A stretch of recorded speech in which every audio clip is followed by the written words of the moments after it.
Good evening, folks, and welcome to another day, another podcast, another AMA with your official ARK community, the founder, Atlas himself. This is Fortunate coming at you. We are now sitting on November 18th. We're Friday. We had a wonderful pre-sale, and you get to hear a little bit more details coming up in the podcast today. And we'll talk about our fast sellout of about 13 minutes. Pass you over to our wonderful founder, Mr. Alice. The floor is yours. Thank you for the introduction, Fortunate. And we want to welcome all of you that are here with us in the podcast, and also the folks that are listening to it that are not able to be here with us. This is the podcast number 18. I am Atlas, and we here at ARK are celebrating. We're extremely happy. We had a absolutely overwhelming, massive demand for the pre-sale. It was supposed to take, we gave folks a week. We went further last time, which was last Friday. We were offering 2 NFTs per wallet for purchase. This week, we allowed only 1, with 900 NFTs in the pool for purchase in this round, giving many folks the opportunity, more folks the opportunity really, than last week to come and participate. So look, guys, absolutely astonishing result. Last week was 2 minutes. This one, we, making that change of only 1 NFT for wallet, that would be 900 wallets would come in, and they came in just around 12, 13 minutes. So fantastic. Round of applause I'd like to give to the team. The guys managed it completely flawlessly, from our back-end devs to our front-end developers to the admins here that are here serving you guys and answering all your questions. Also, we want to congratulate all of the folks that were able to get in today or have gotten in before. Thank you so much.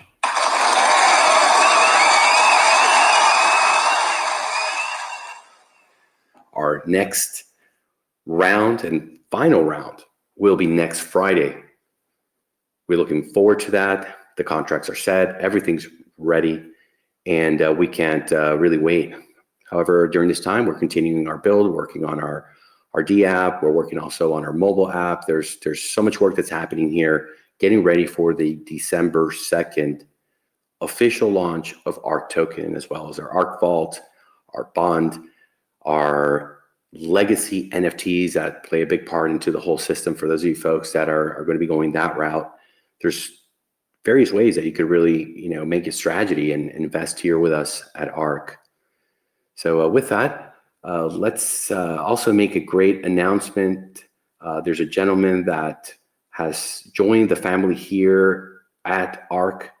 He is a gentleman with origins from Korea. He's a YouTuber. He's got a fantastic Telegram group and user base, a lot of fans that love crypto, and he's educating them. He's showing them, the opportunities, doing due diligence, analyzing, and of course, letting the investors make their own financial decisions. But the guy, does it really well. He's a friend of SK, who's a advisor here, friend and family. So as I told him last night in our conversation, any friend of SK is family here at ARK. Mr. Uduman, I'd like to go ahead and let you come and introduce yourself, please. Hello, hi, how are you? Wow, that's a surprise. Thanks for letting me to talk a bit. Yes, yes, I was born and raised in Korea, and I happen to be in other state right now, but my audience and my community are like 99% are from Korea.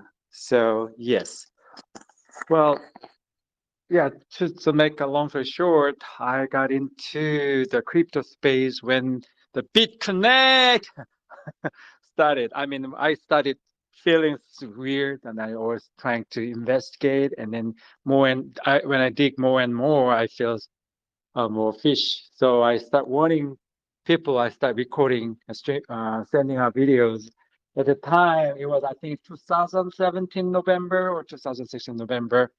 Anyways, I got many enemies as well as subscribers because many got into the Ponzi at the big connect and they are earning money. And then when I talk about negative things, and then they got trying to attack me. Anyway, but my channel grew, and then I think 2 months later, I think the big connect was collapsed, and then by then people recognized me that I was speaking the truth. So I start getting more audience. So since then, my channel grew and grew. So I think I have like over 8,500 subscribers. But I enjoy talking to my audience daily basis.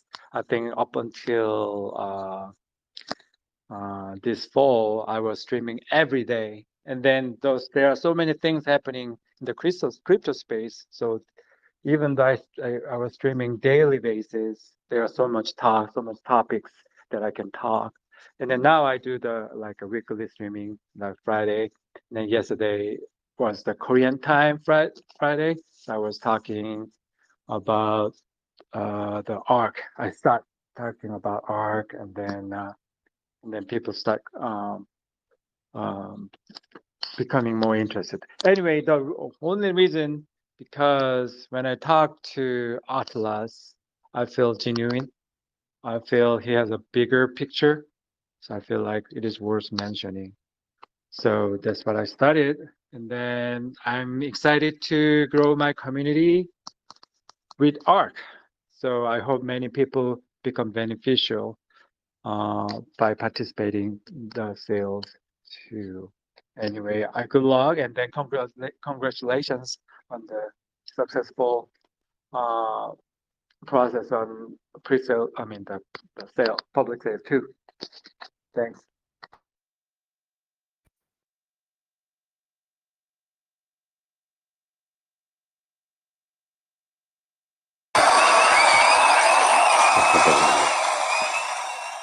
Thank you for coming on board, Udaman. It's a pleasure and an honor, well referred by SK. And we thank you for talking about your community and expressing your interest here of what we're doing at ARK to them. And one thing he's going to be doing for us guys is really taking control of the official Korea ARK channel, which is a big responsibility and in a great position, I believe, of being an ambassador and receiving those folks so they could learn about ARK in their own language. They are fantastic, and very passionate people that really love crypto.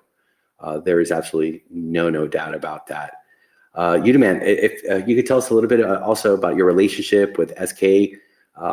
We didn't discuss that yesterday, but I'm curious, how did you guys meet each other? Because man, you guys are amazing YouTubers, and it's such an honor to have you both here. Yes, I mean he and I were into the same project I think last year on the Tron chain. So later I think he got into some admin group. Eh, And then I happened to invite him over because he was talking some things that I think it is worth sharing to my community. So I invite him to open my channel. It's kind of a little AMA. He came to my channel several times. And then I noticed that SK, that's the acronym of South Korea. So I think he's a second or third generation of South Korea. His present parents are from Korea, and he's the second generation. Anyway, we have more connection, right? He's from his blood has a South Korean blood, and then as I was born and raised in Korea. That's great. And then later, when he got into a new project, well, then he shared it to me, and then I shared to my community. So I think we grew both together. I mean, those like ROI project, even like Drip, starting from I think it is before Drip. I think it is called Flow. He was into, and then I was into. Then Drip and other project like Furio. And I don't know. I don't want to mention other project, but we mostly was talking when it was saying. I think he shared it to me, and then I shared it to my company, and then that's great. I mean, If he thinks something is wrong, he talk about it, and then I agree, and then I also share it. So he talks good and bad about things, and then honestly, and I trust him a lot.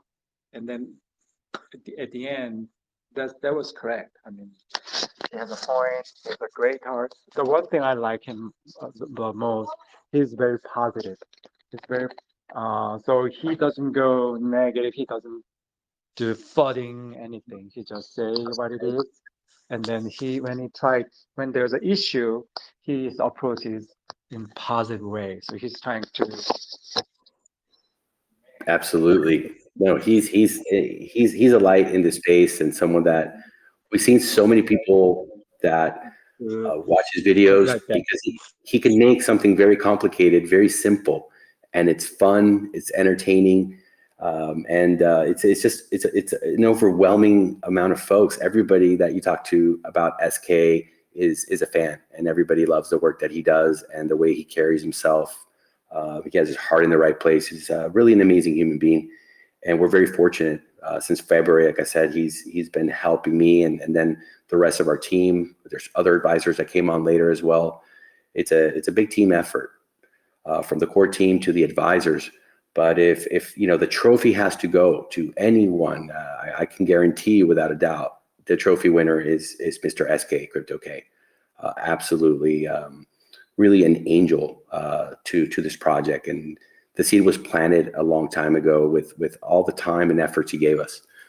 So, man, a pleasure to meet you. We look forward to seeing ARK grow in Korea, and I don't think we could think of a better person that's trusted. Erin also talked very well about you, and when we were in her AMA last night, and over at the Team Passive channel, fantastic group. If any of you guys want to check them out, Team Passive. A lot of the folks are here, investors. She told me, hey, if you're expanding, because we have a huge already, I think over 400 members, Italian official ARK. We have a German, we have a Spain that are slowly growing, and we have a China that is another gentleman who lives in Canada, originally from China. He is also a YouTuber and a businessman and a leader like yourself, that we need you guys here for that growth. We know folks are looking for, great long-term stable investments, and ARK, was really built to give us all the opportunity to make a proposition to us in uncertain times, as we all understand are going on. So thank you, Udaman, for joining us this evening. I believe next Friday I will be a guest in your live podcast. Yes, definitely. Fantastic. I appreciate that invitation and looking forward to it with great anticipation. And feel free to ask any questions to myself, DMs, Brett Norden, any of the family of the team here, or the community. We welcome you with open arms. Let's get this I crypto. was listening Erin's your AMA yesterday with Erin's, and then I remember that she was mentioning me in the Yes. building the Korean community. Thanks. Hey, can we get a let's get this crypto, you demand? What did you say? Let's get this crypto. Sure. Yeah. Let's get this crypto. Thanks. Fantastic, guys. Who else would like to maybe ask a question, has a comment about today's pre-sale round 2 that went extremely well, overwhelmingly oversubscribed, quick sale in less than 12 minutes. I see we have Squid Allen, Crypto Calamari in the house, sir. Would you like to say hello here on the podcast this evening? Woo-woo. How's it going, man? Just wanted to say congratulations. The pre-sale went pretty fast and smooth. It was smooth. Fantastic. Were you able to get in today? Yes, I bought about 1 or 3 or 7 bags. I can't tell you. Fantastic. Hey, that's your private information as an investor, and well respected and guarded. We thank you for your vote of confidence and your investment here. For me and the rest of the team, we're grateful, and we're going to work very hard for every investor that's been here. We appreciate you. Right now in the beginning, it's very important to have on board the ARK a team of investors who are experienced, have been in the space for some time, really understand what's special about ARK, what's different, and our vision. It's a long-term vision. It's a long-term investment. It's not a get rich overnight. This is something that we all have to sit, analyze, do our due diligence, create our strategy, and if we want to, go ahead and grow teams. And for those of you that are interested in growing teams and you don't have experience, especially when the newer investors come that don't have a lot of experience, we have a coach here full time on the team, Mr. Bradass, and he's going to be helping folks to educate them. Also, if they want to have confidence in how they are able to talk about ARK, answer questions about ARK, and do it in a manner that people feel comfortable to go and talk to a friend, a neighbor, a coworker, somebody in their life, or maybe they take an Uber and they got a 30-minute drive and they start talking about ARK to the Uber driver, and before you know it, hey, 2% a day, okay, this is really interesting, and have somebody that will come here and invest and can take care of their family, and it's not only able to grow, but with time thrive here at ARK with us. So Brad's someone that you guys can come to if you're team building, or maybe you have a family member or a friend and you don't have the time to walk them through it, explain it to them, show them how to install MetaMask and how to, be careful and write down, their passphrase or keys, and start the investment here with us. He's here full time to aid anyone.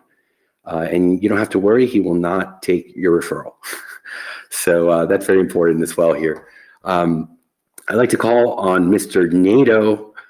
You were here earlier today when we did the launch of the public round 2. Can we get a little bit of feedback from you, sir? Your opinion on how everything went today? Hey, bro, what's going on? Hey, thanks for that. Yeah, it was great. I was expecting a little bit longer than the first one because of the limitation, which I think is more fair, and that's a great thing. But yeah, it blew it out, blew it away. So yeah, I got a few. Pleased with that. Actually, I was expecting it to sell a little bit faster, but I ended up transferring a little bit to some other wallets, and I was able to snag a few more than, because as time was running out. It's kind of funny how it shot up halfway real quick, and then it was slowing down because I actually had to do some BUSD approvals, but when I refreshed. But other than very smooth, everything was good. So congrats on that. Well, ladies and gentlemen, the NATO has spoken and given his seal of approval. So you think it went down, flawlessly? Your interaction with the D app, everything went well on your end? Yeah. To be fair, my internet isn't as fast in where I'm at now than other able to do what I wanted, and I got more than I expected, or I was able to get more locations than I expected. So I'm pleased with that. But everything was smooth. Yeah, it's good. Seize Thanks. the day. Oh, thank you. Thank you. Nito, you owe me a beer because, Atlas, I gave him some specialized advice, computer advice, like high-tech stuff, like top-notch. He said, like, he had a problem with the browser, and I told him, restart the PC.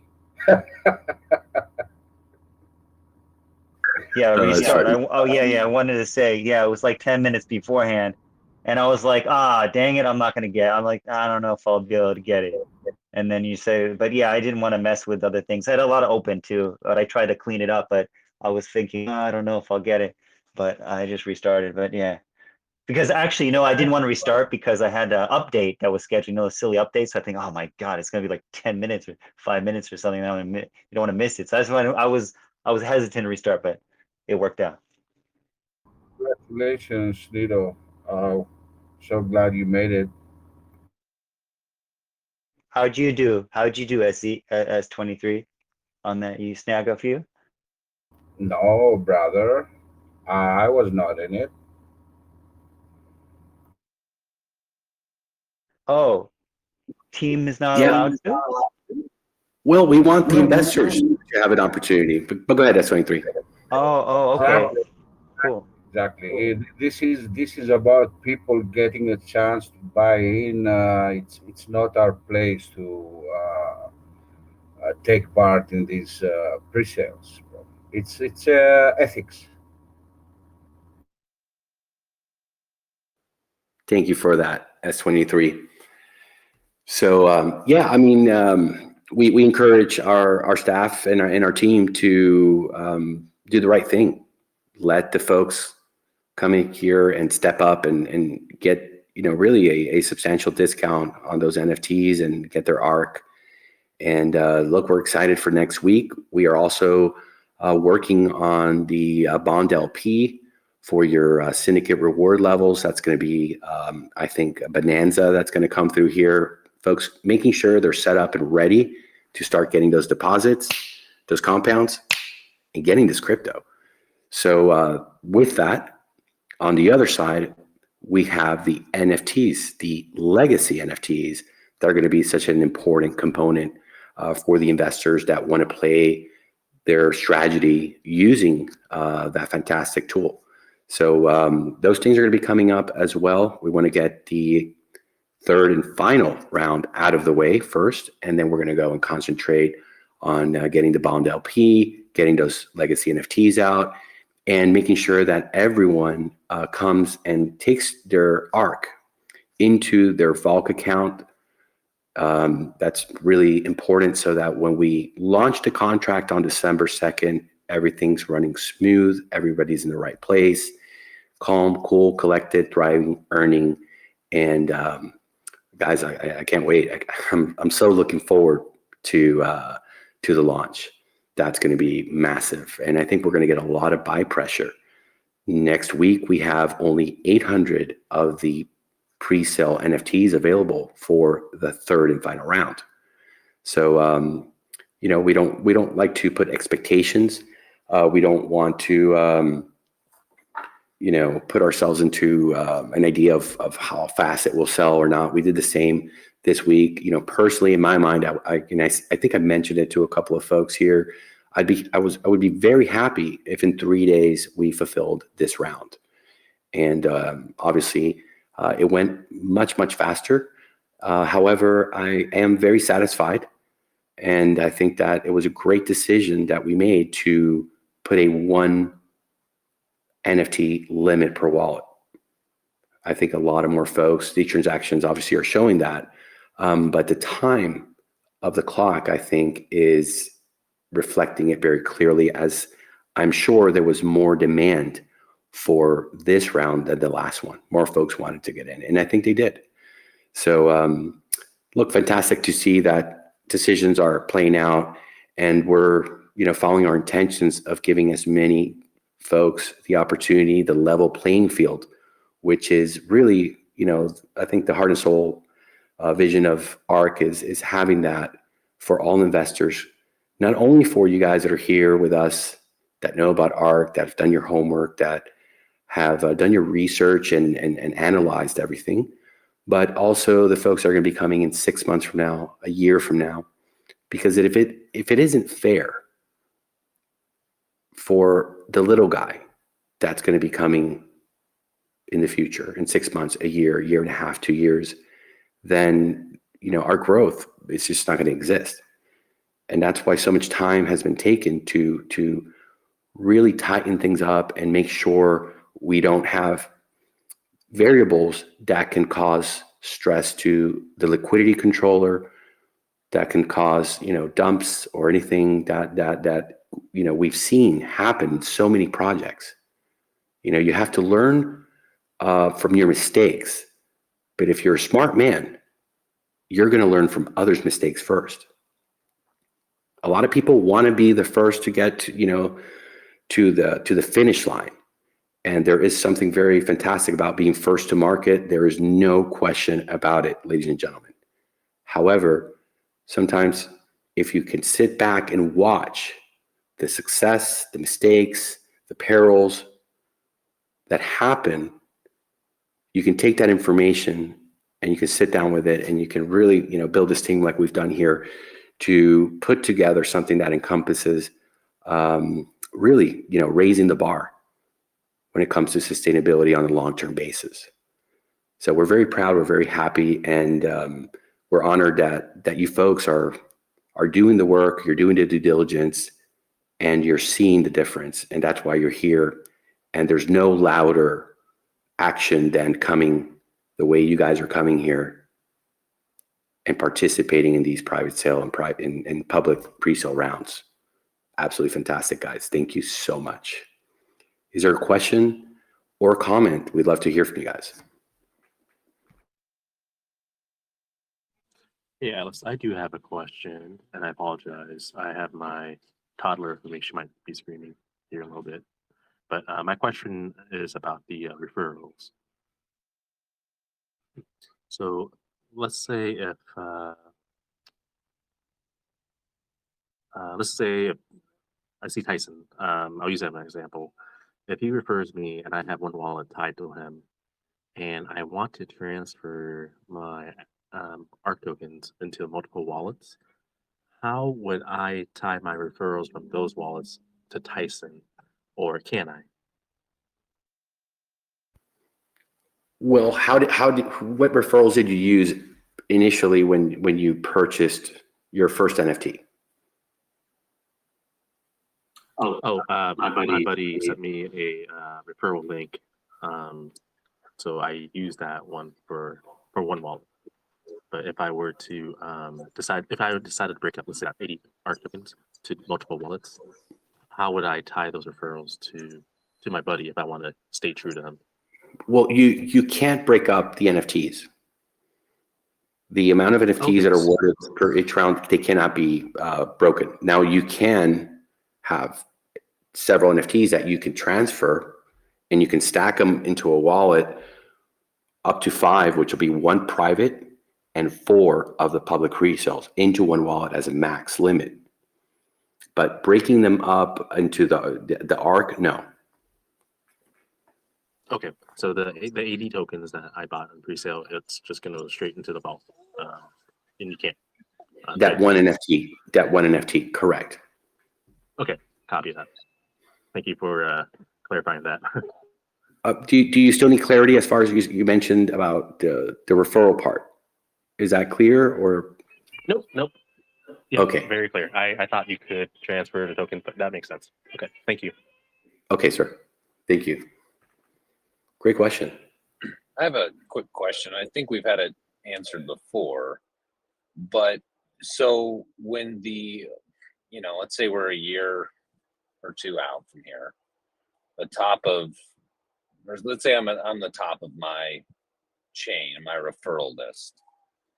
I am nearing the shelf life of it. I'm nearing the 80,000 tokens, and I obviously want to keep, my referrals going and everything else.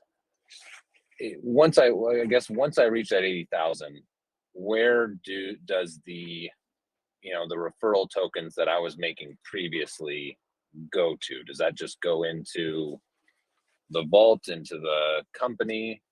Where does that go to? Like for my download stuff. Sir, I'm sorry. Thank you for the question. I believe my internet connection might have dropped for about 20 seconds. I did not hear you clearly. No, could you please repeat? Yeah. Thank you. So I'm at the top of my referral network. I am getting close to my wallet limit, and I obviously at that point need to switch to another wallet to kind of start. Basically, my question is, where do those tokens go that are usually going to me at the top of my network? I've then maxed out my wallet, so I'm not getting those anymore, correct? And then where are those going?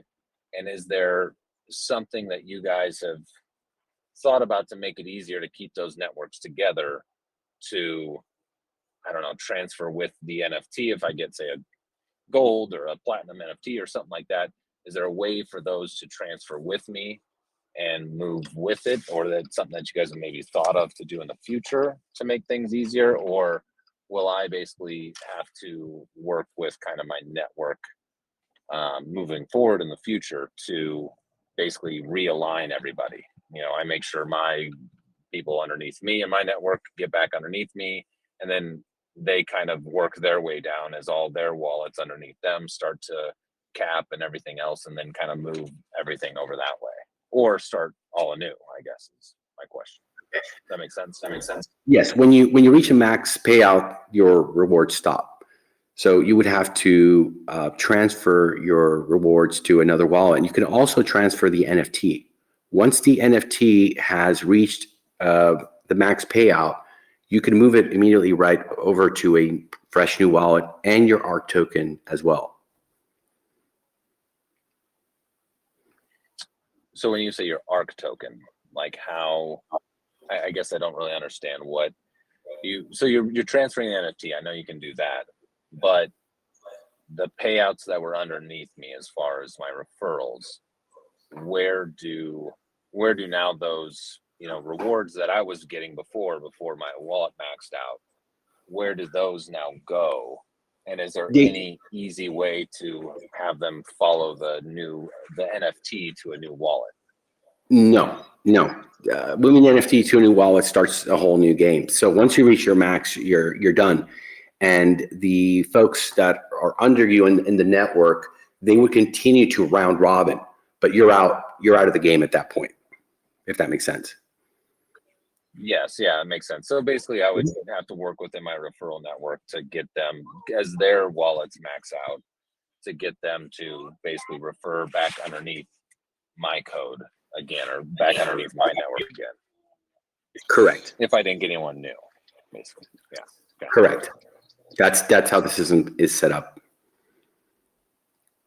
Hey, Atlas, Okay. I can share something to that. You can Sure. transfer your legacy NFT over to a fresh wallet. You can do that, correct? Yes, you absolutely Yeah. can. So that Only way, you're taking. Only when you reach a max. You cannot do that before a max wallet. Right. I think Yeah, so at least you can bring that over, Mr. Squid Allen. Transfer that over. Like if you had like the top one, you know, that 10 grand for the platinum, I mean, that's a value. You can just keep that in your house and keep rolling that over to your wallet, you know, and keep that coming in there. Mm-hmm. Correct. I mean, it's a good issue to have, right? to get the max payout. That's a fantastic position to be in. But I do understand that we don't want to leave money on the table. So I think a lot of it too comes into before that happens. Already, you know, be having a strategy in place and start building on that other wallet. You know, I would suggest, not financial advice, but even before, so that everything starts running over there, and then you just move the, you know, NFT over once it maxes out, and you know you're starting to grow that again. Or if it's already, you know, doing pretty well, you're going to be able to take advantage of the NFT. Great question.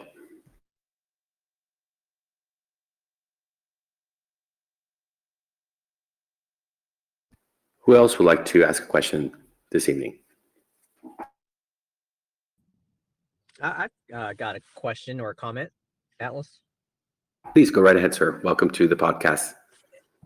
Yeah, no problem. Hey, so I'm loving all these kind of questions I love the fact that there's so much strategy involved in this. So I guess my comment is, as you can see, a lot of folks are already talking about fast forwarding 2 years. So your website has the white paper has great best practices.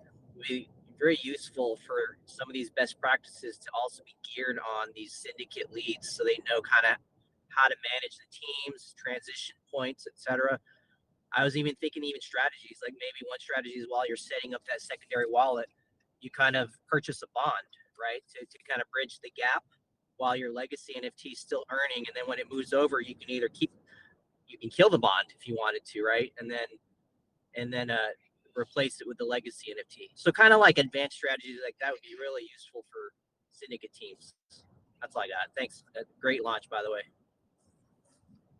Thank you very much. May I ask you how you heard about ARK?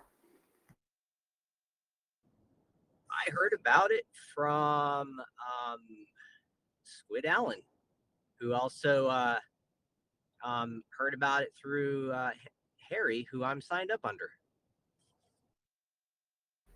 And Harry's a friend of Mark too, who's a big part of the family here, a huge pillar of the foundation of ARK. So man, so great to see all you guys here. Thank you so much for taking an interest and spending time learning about us. And thank you, Squid Allen, and thank you, Harry, and thank you, Mark too. Are you there, Mark? Sure am. I've got a mouthful of food at the moment.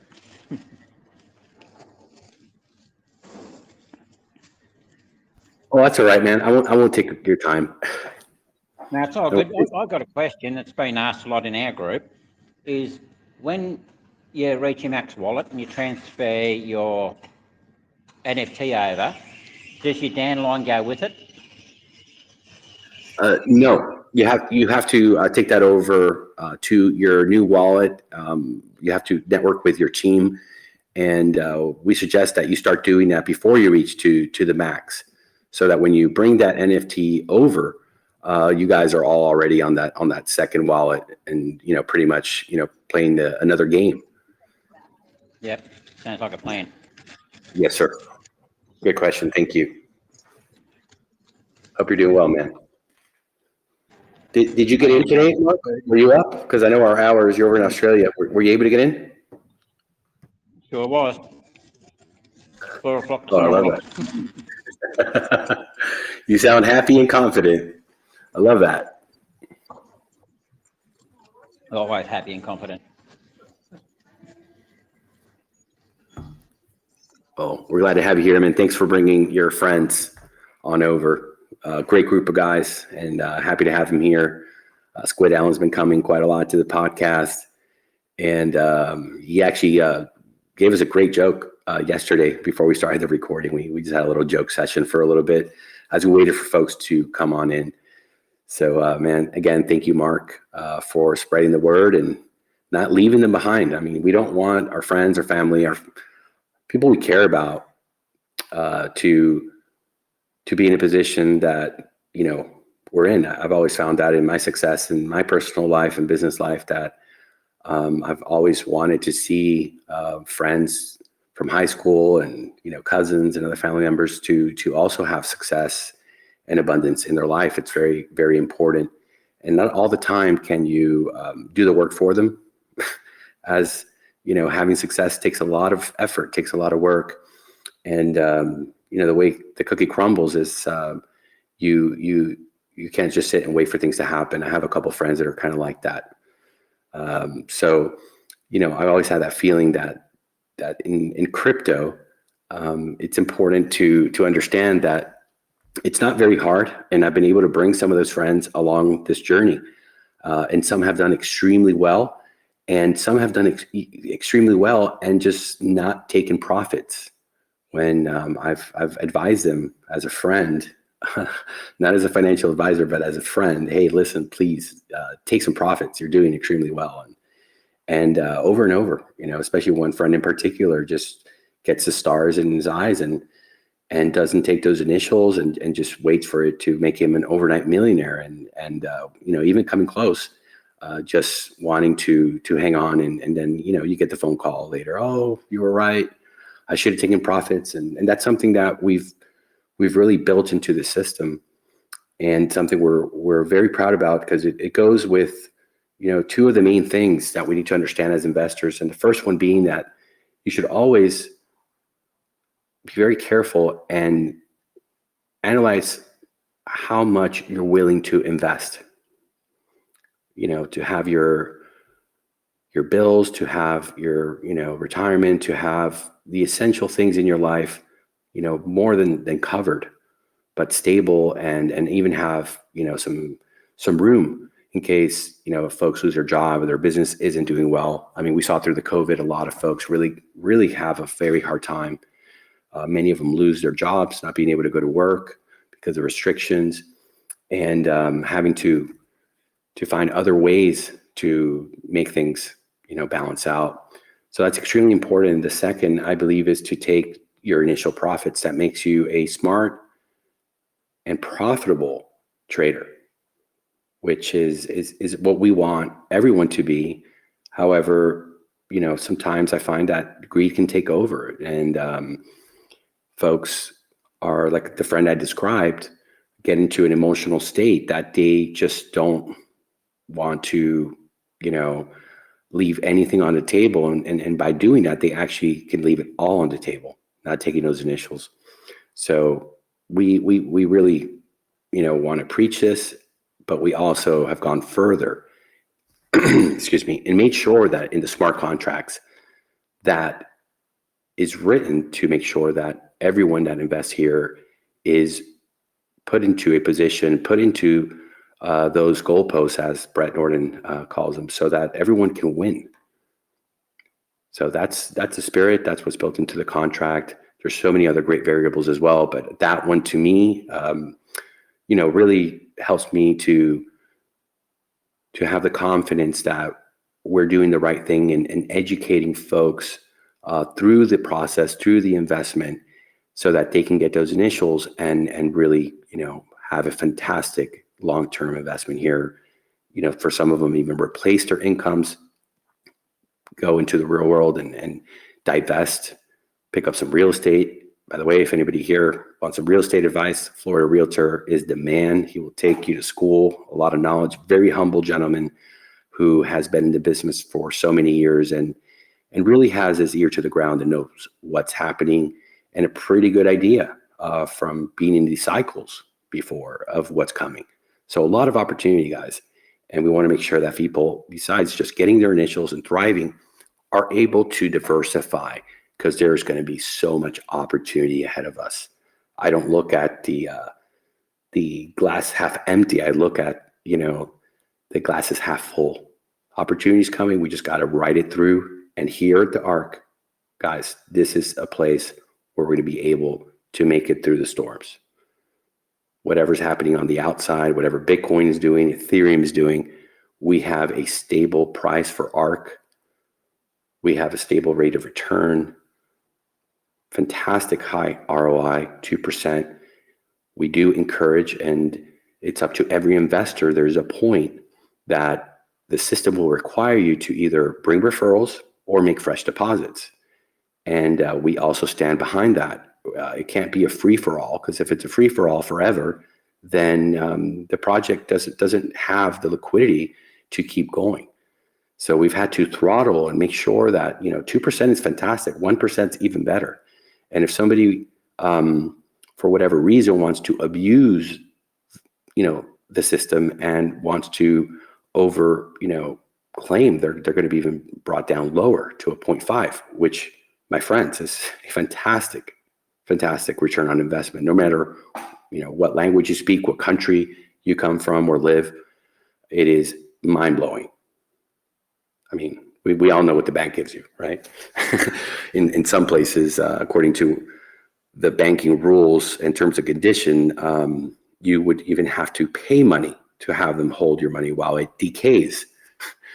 On a minute-by-minute basis,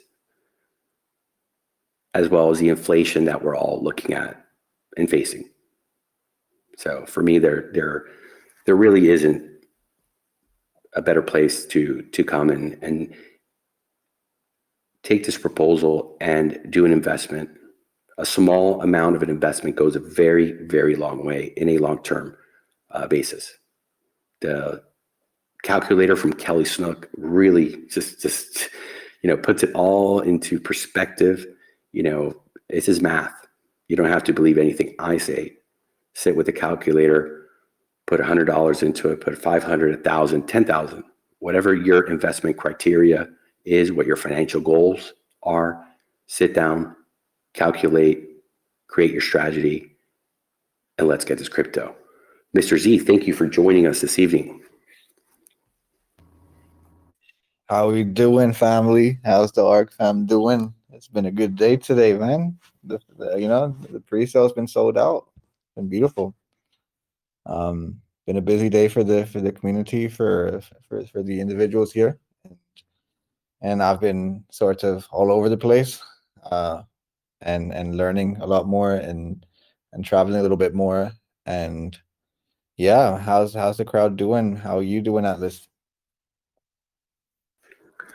Very happy with today's sellout. It was very fast, but not as fast as last week's, which our intention was really to put a cap of one NFT per wallet so that more folks would be able to come in here. And I think that the time it took reflects without a doubt that it was effective. It was definitely effective, and more folks had that opportunity. Mm-hmm. Yeah, I mean, down to it. I've been sort of because I've got like other sort of representations in crypto, and everyone's finding it hard to sell public rounds. Honestly, other tokens they've been raising, and it's been difficult, especially right now when people haven't got the stables or the BNB or the ETH to participate. And for us to like have the community that we do, but the thing is like we're doing things right. So I think if you're doing things right, then for our public rounds to sell the way they are. I think the first one was a minute and a half. This one was 11 minutes in a bear market. It's a big achievement. So there's a lot to come forward from here. A lot of interactive things to come from here. So I'm pretty happy. Atlas, I would like to make a small parenthesis here and commend, also welcome Z. you know, we shouldn't forget that. So I would like to commend Mark. You were talking with Mark, and you know how I always say that. I'm always watching, right? So there was a guy stressed, sad, or whatever, that he couldn't get an NFT today.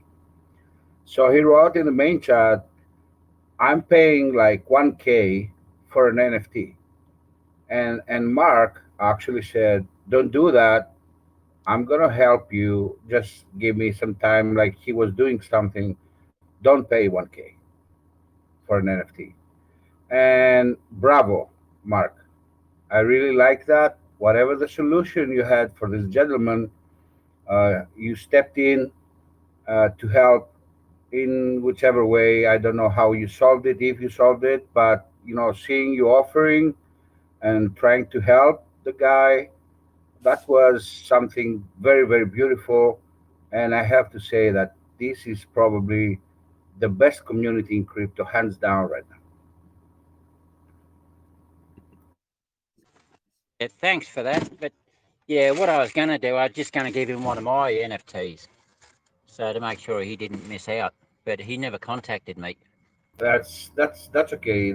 But the fact that you were there and you said that and you tried to help someone and in that way and you tried to protect him from overspending for an NFT, all that was a beautiful gesture, my friend. And it's very nice to have you here. And really, it was great. Thanks for that. It's yeah, we're all in this together, so we help each other out. We'll all get there in the end.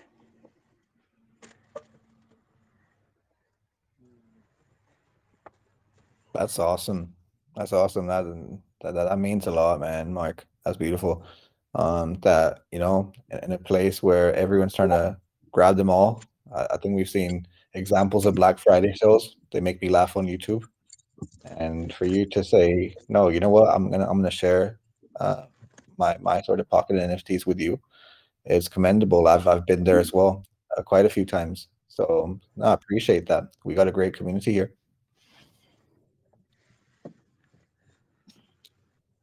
Yeah, I think we are all here at the right place at the right time. I mean, I was having a conversation with someone today. They were asking me about crypto and all the negativity in the news, and it seems like more and more of these centralized yield generation platforms are having issues. I mean, with misallocation and loss of user funds, and I mean, I believe ARK can be the solution. Providing a non-custodial open source yield generation. I mean, this could be the answer, to all that negativity.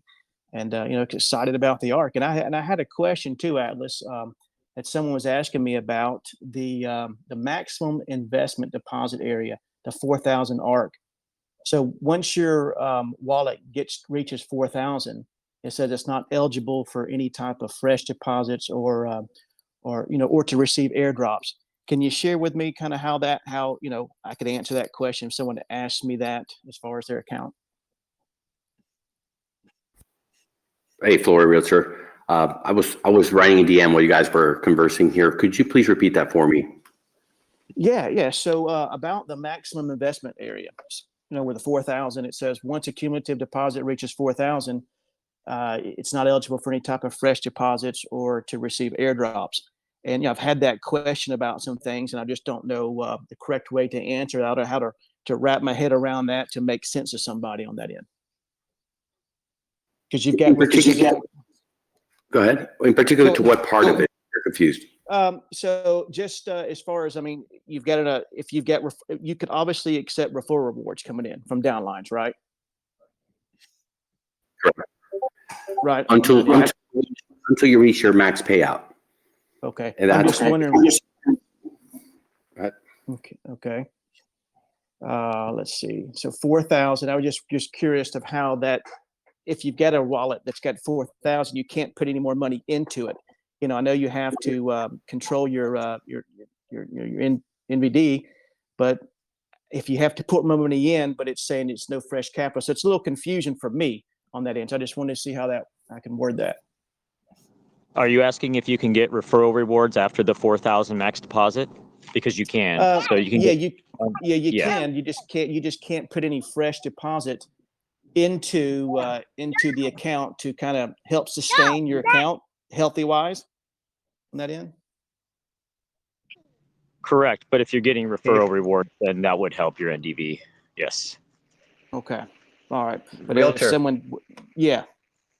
Pardon me. My understanding is that that's an important thing, because you will run into a point if you're not getting referrals and you're redepositing to sustain your to keep your NDV, the NDV high as it can be before your CWR catches up to you to where your NDV become negative, then you're gonna inevitably drop down. That's a fact, unless you keep getting referrals. So that's why the system is designed this way. And I think Atlas touched on that earlier to incentivize more referrals, team building, etc. Because you're limited to how much you can deposit that way. That's it. Yep.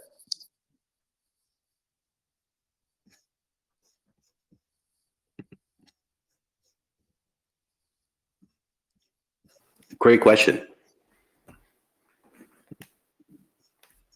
Do you have any other questions, Florida Realtor?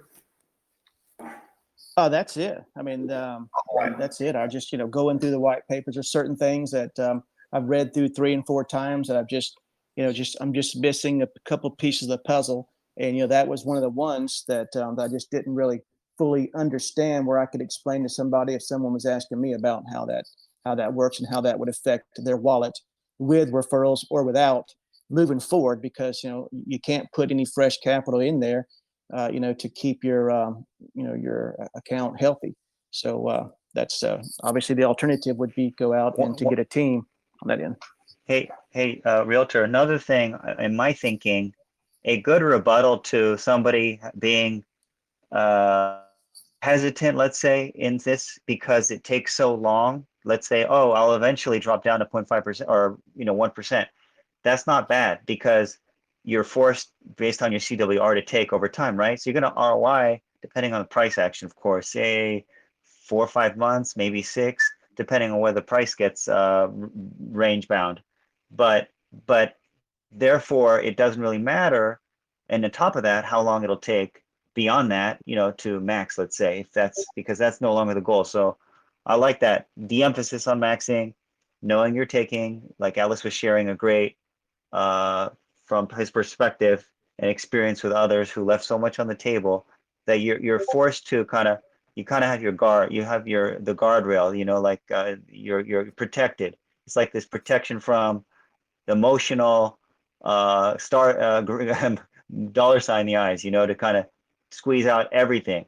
And you can't do that. And this is a great guide to take profit over time.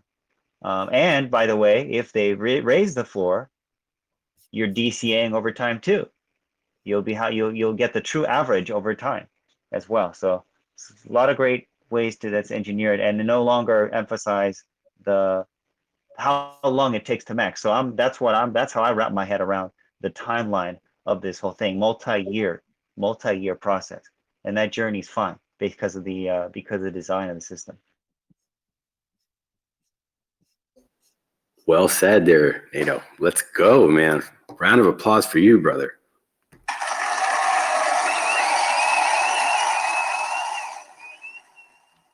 I think Bruce Dugan was right when he told us that once you really got comfortable and understood the system, did all your analysis and due diligence, that you'd be our top guy here. So far, man, you're proving it, man. Thank you for your confidence in coming to the project. We're so happy and grateful to have you here, brother.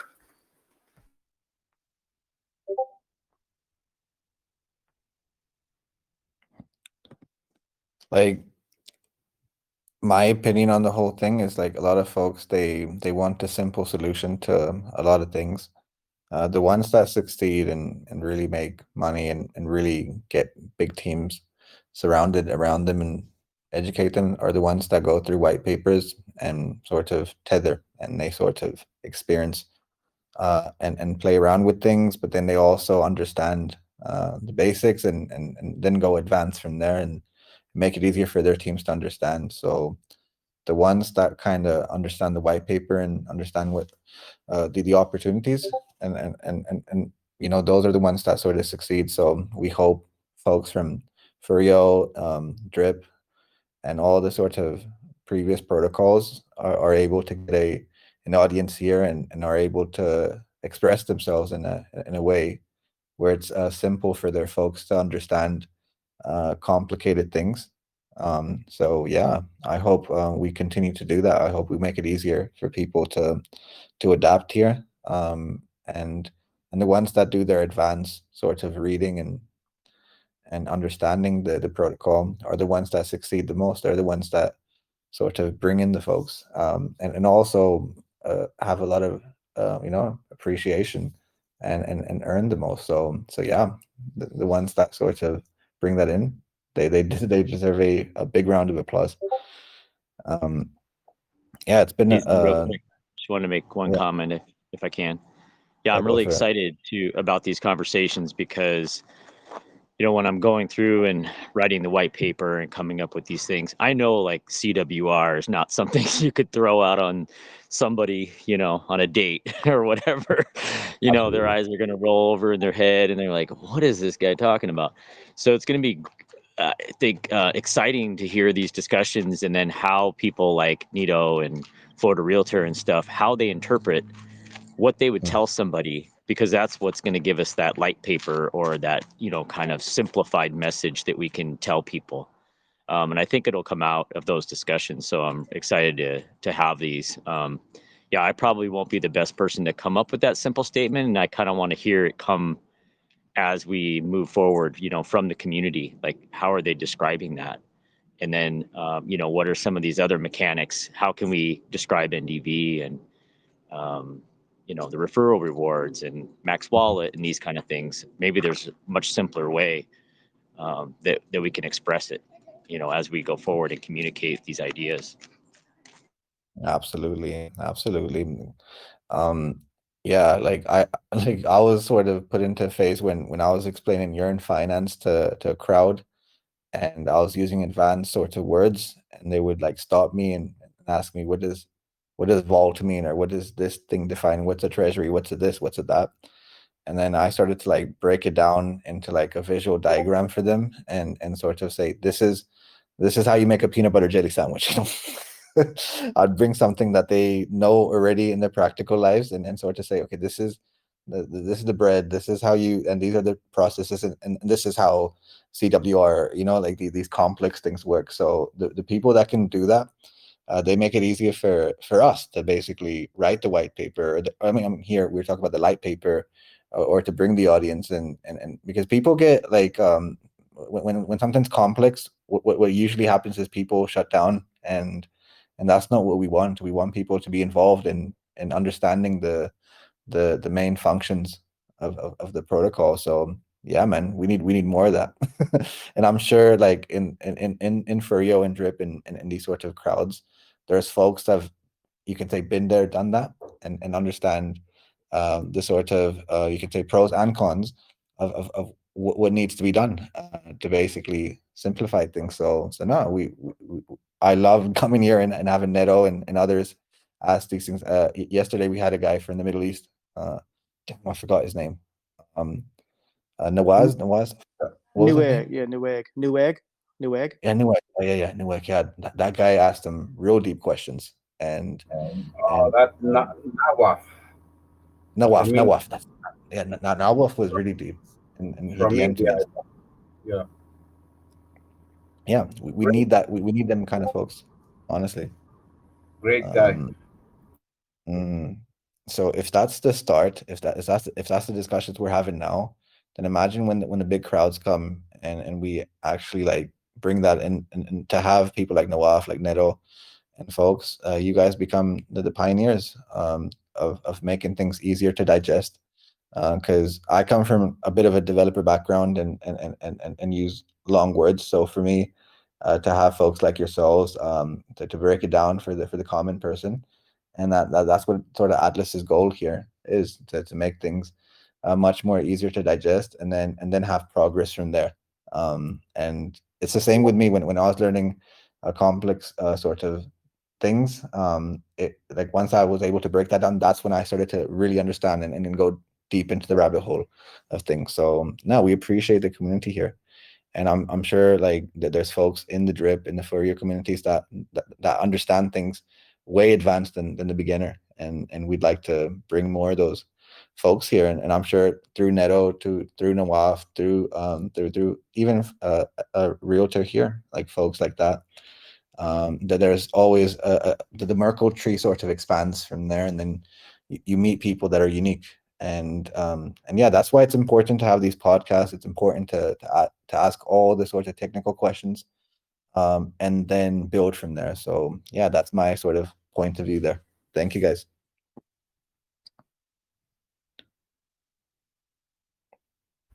Thank you, Z, for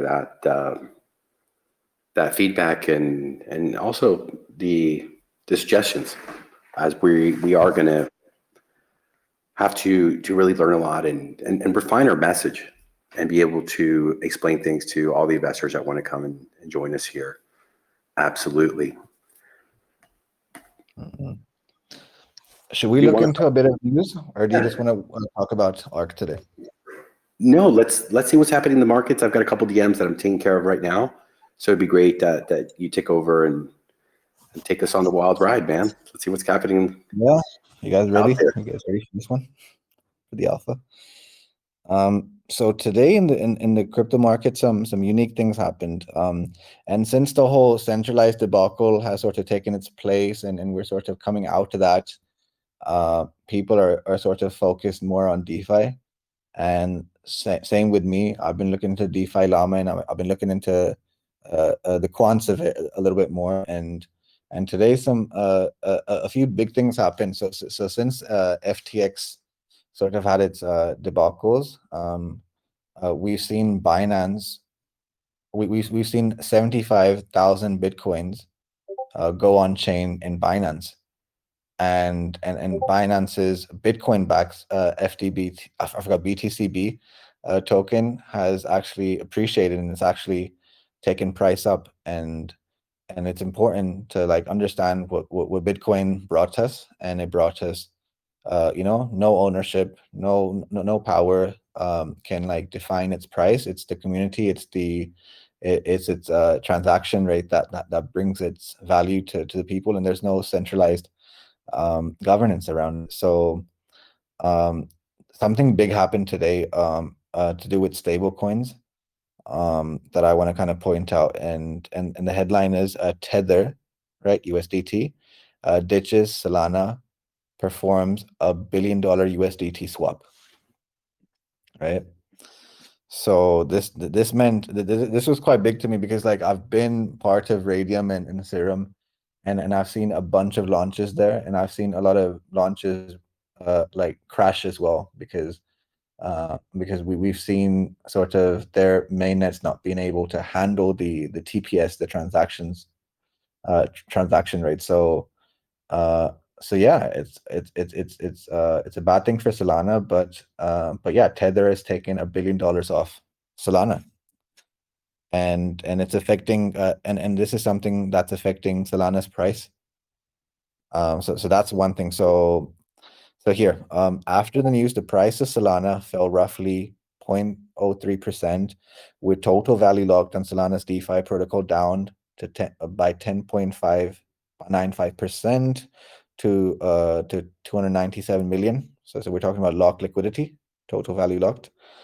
And yeah, before the swap, Solana held $1.8 billion worth. So for them to go from there to like where they are now, that's one thing that happened. So this is quite big, because decentralized finance needs a place where stable coins are going to be really unique to the ecosystem. It's something people see as deflationary, and when you have safer bets from so I sort of see how institutes enter right now. So we believe that the real estate market is worth 100 trillion. We believe central banks have 100 trillion, and your JP Morgans and stuff also have 100 trillion. So with current market cap at about 800 billion, 750 billion market cap, we're waiting to see how the institutes come in. And so these moments, as much as they're not talked about, are pivotal moments to see how mass adoption happens, how the institutes come in. So that's one news that kind of got me, was Solana losing out $1 billion of Tether. So that's one thing that sort of pointed out. Has anyone got any opinions on that before I go on to the next one? No, but can you kind of elaborate on that? I mean, kind of just make some hypothesis of what you think might happen to Solana, or just kind of just a short answer of moving forward with that, just from the ramifications of USD dumping 1 billion from there. Yeah, it like right now what it proves to me is Solana cannot handle huge launches, and Solana has. I mean, even though Solana, I think a few weeks ago I talked about how they did a big conference and they talked about their own cell phone. They talked about a bunch of upgrades. But sometimes like these things can feel like a front to something else, and the front for most DeFi protocols, most you can say DeFi ecosystems, should be a transaction rate. This is why it's taken Ethereum such a long time to move to proof of stake. This is why BSC's sort of taken up a bunch of the FTX Bitcoin-backed currencies and stuff. It's because the transaction rate is pretty unique, and this is something important to me. So I want to see, me personally, because like Solana was something I looked at, and I like the team that's backing Solana, right? They come from a big Fortune 500 company, and for them to have the issues of crashes, it's not good. So I want to see how Solana sort of recover. Like I think in America, it's unique when you hear about a person that sort of falls off the ladder and then has a recovery story. So I want to see how Solana take this in, and what improvements they do to their ecosystem for the institutes to come in and trust, because that's what the institutes are going to be looking for. They're going to be looking for a good transaction rate. They're going to be looking at how launches happen. They're going to look at all these different things. So that's my opinion on that. So yeah, that's how I see it. I want to see how Solana sort of recover from this, because it's been tough for Solana, especially the FTX sort of debacle. They lost a huge a sort of, you can say, fund there, and now to further on and lose a bunch of Tether is something to recover from. So this is something I'll sort of keep on tabs. But that's my thing, just to see where, like how do you survive here? Because I mean, down to it, there's 20,000 protocols, right? There's 20,000 you can say tokens out there, and I think now what we're gonna kind of see was something we predicted before, but we're gonna see a bunch of these sort of crunch, and we're gonna see a select few, or I'd say a select hundreds of few that will get backed by the institute and all these different industries. So yeah, that's the first headline that I came across that took my viewings. And yeah, so then the other sort of industry, or like I'd say CDFI, that's like centralized, decentralized, like the way sort of CZ sees Binance. Thus far, Binance is winning on total value locked. It used to be others that were going to sort of take up the ranks, and Solana was one of them. People thought Solana would sort of take up the market share left by Ethereum when Ethereum was moving from proof of work. So we thought Solana would get there, but so far Binance is starting to take a bunch of Tether, a bunch of like people feel their sort of yields are better, and the TVL doesn't lie. TVL is very, very straight on. So that's the news on Binance. Then the other thing I kind of took an interest on was social media, because social media has been in it's been a hot topic since Musk acquired Twitter, and we've seen the debacle there. And basically, if you guys remember a guy called Jack Dorsey who founded Twitter, he has started to like go through his own protocol. So he's created a decentralized social media platform.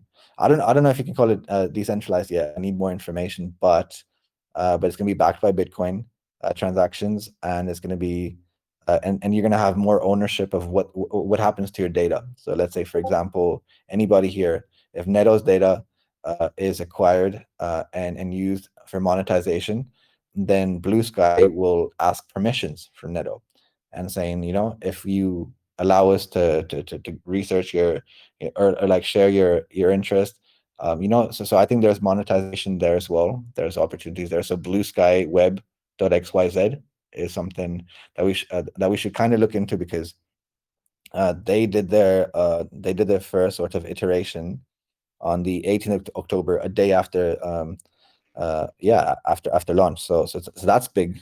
That's something I don't think a lot of people are looking into. But yeah, that's the first thing. What about privacy? Go for it. Sorry. What about privacy though? Yeah, so basically, social media and the way they earn their money is through sharing information with advertisers. But the folks that join the social media should have the permissions to share or not share their information. And thus far, what we feel with Facebook, with Instagram and TikTok, no one has sort of ownership on the information they share, because everyone's trying to get to those million hits, or trying to get 1,000 likes. So people sell their soul, I'd say, or sell their information. But to see that, like, sort of Blue Sky is basically asking you before it does anything with the information is unique to privacy. So if you don't want to share your information, you can untick the box and say, I disagree, and your information will not be shared. So that's something to do with privacy. I think that's quite big, but we'll see how this developed. This is something they just launched their first iteration on the 18th of October. just last month. So it's only been a month in, and we'll see how that performs. But yeah, do you have any opinions on privacy? I'd love to hear what you think. So I'm a little like when it comes to that, but I think okay, I may be missing a point, but it seems like this is to give people granular permission over how their information, which is already, in my understanding, already relinquished to the social media platforms. So when upon publishing, you are actually by approving terms of use would include acceptance of any dissemination of your personal information that you share, images, personal information, thoughts, opinion, whatever, written, audio, video. You know what I mean? So are you saying that this will now let you choose what is shared or what is allowed to share for advertisers? Why would they do that? Is that to give people an illusion, maybe a feeling that it would be that they're protected or they have a choice? Because I quite frankly, you could supposedly opt out of location tracking on Google, but they still find your location and they still can do that. They're still doing it, even though they say they're not, or you could opt out. So do you really believe it? So I don't know. It just seems like it may be not true, but maybe you could shed light on that point first. Yeah, so the difference is like on a decentralized social media, the whole thing is if your information is being used and has been tracked or it's been monetized, then the explorer, the block explorer, should be able to show you the statistics. And right now, in sort of centralized terms on social media, we're not able to do that. But in DeFi terms, we are able to vote and give permission on the data that we share. So it's early days, and we'll see how this plays out. I'm not voting for anybody, but I think it's a step towards, it's a step in the right direction. So we'll see how that develops. But yeah, the whole thing is, yeah, so it's a blue sky. We'll ask for permission, and we'll give you the options to keep yourself private to your circle of friends. And that's something that's not been done for a while in social media. So I want to see, and then I also want to see okay, this is big. This is big. Yeah, this is big. Do you not think that like Block Explorer will tell you how much your information is monetized, and not just that, to have a share of that monetization as well? I think that's something that that will win people over. Yeah, no, that's what was going to be my second point.